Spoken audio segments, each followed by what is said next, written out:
mentioned that housing before the disaster was a crisis, and you've been taking some serious initiatives to address that. This is not easy anywhere. I imagine it's especially not easy in Hawaii, where people move there because they love the natural beauty. They want to be a little bit away from the crowds already. Talk about your efforts to try to address the housing crisis on the islands. Yeah, so when you take a look at where your paycheck goes, every single month, when you break it down, obviously in most cases, most of your money is going to your housing costs, and so when we take a look at that, when we want to say, well, affordability is the biggest issue that our constituents are facing. Well, the best way is if you can figure out partly to bring down that housing cost, you're going to automatically take care of that affordability issue, because then you'll have more money to spend on a whole lot of other things. Obviously, in an island situation where land is so scarce, I think that is what is really the main factor is, we're not allowing a lot of building to occur. And when you add the cost of, you add on tariffs, you add on shipping costs, you add all the expenses that you normally would get all across the United States, but then you add that compounding effect, having to get things to Hawaii. Housing is just very, very expensive. I think it's a very desirable place to live, so the demand's very, very high. And so, we're forced to really take a look at very creative solutions. And so I think there's a continuum of things that we're trying to experiment with. I think one of the big things that one of the big bills that we passed this past session was, I think there's a premise of we have to be able to utilize government property to build affordable housing and somehow be able to leverage that. So if you can get the acquisition costs out of the way, then maybe it will help private developers to bring down the cost of housing. And so we passed a lot of interesting bills. Like one of them is we're going to do a government housing program where we will allow government workers. We're going to create housing specifically for government workers.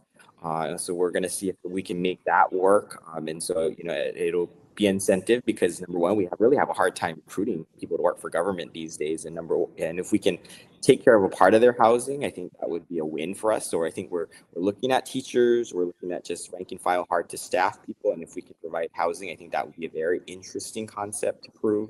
I think the other thing that we're really taking a look at is how do can we, because anytime we own a piece of property, we don't necessarily want to sell that off, but we were thinking maybe we can go back to a leasehold model, right? So we build an apartment building, we can sell that apartment, but we keep the leasehold on the property. So we're looking at 99-year leaseholds to try and say, okay, will that create a secondary market for ownership where it's the leasehold market, and will that possibly bring down the price just a little bit, because it's not a fee simple. You don't own the unit outright. We wouldn't necessarily charge a leasehold rent every single month. We keep it very, very affordable, but we're testing that concept to see if we can make a different tier of product type that might be something that people can purchase, right? Because I think part of it is we have the low-income housing tax credit projects, which is 60% of the area median income and below, which is, it's fairly low. I think that the gap that we have is the working class, which workforce, like teachers, police, firemen, and we typically categorize that between 60 to 120%. And of course, I think that the rest of it is 120, typically to 140% of the area median income. But we're really trying to figure out how do we get more housing in that, 60 to 120% area median income. And so those are the type of projects that we're trying to push.